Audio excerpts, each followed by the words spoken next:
नमस्कार शेतकरी मित्र, स्वागत आहे आपल्या सर्वांचे आपल्या चॅनलवरती। शेतकरी मित्रांनो, आज आहे आपण बालानगरमध्ये आणि आजची जी तारीख आहे तर ती आहे 21 नोव्हेंबर 2025। शेतकरी मित्रांनो, आपण प्रत्यक्ष व्यापारी बांधवांकडे जाऊन प्रत्यक्ष कापसाचा बाजारभाव काय ती स्थिती जाणून घेण्याचा प्रयत्न करतो आणि चांगली मोठी पेठ आहे बाजारपेठ या बालानगरमधील। आपल्यासोबत व्यापारी आहेत, प्रसिद्ध व्यापारी आहेत चांगले।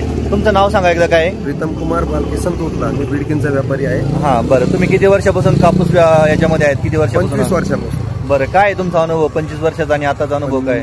काय आता बाजारात आवक कमी पडलेली आहे आणि शेतकऱ्यांना रेट कमी असल्यामुळे शेतकरी या भावात विकायला तयार नाही। आवक कशी आहे एकंदरीत कापसाची? आवक फार कमी आहे सध्या, फार कमी आहे। ही जी बाजारपेठ आपण जर बघितलं ती पूर्ण गच्च भरलेली असायची, पण आज या ठिकाणी पूर्ण शुकशुकाट आपल्याला दिसत आहे।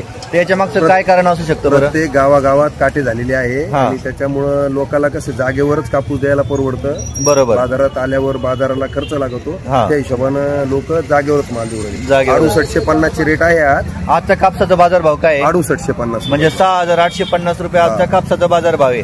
आणि काय कापसाचे भाव वाढतील का? काय वाटतं तुम्हाला? कापसाचे भाव वाढण्याची शक्यता फार कमी सध्या।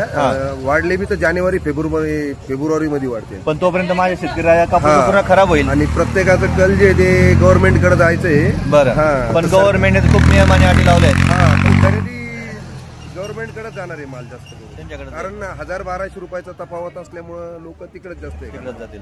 तर शेतकरी मित्रांनो, आजची स्थिती होती, आजचा जो कापूस बाजारभाव होता तो होता 6850। या ठिकाणी आपण जाणून घेतलाय। धन्यवाद तुमची देखील।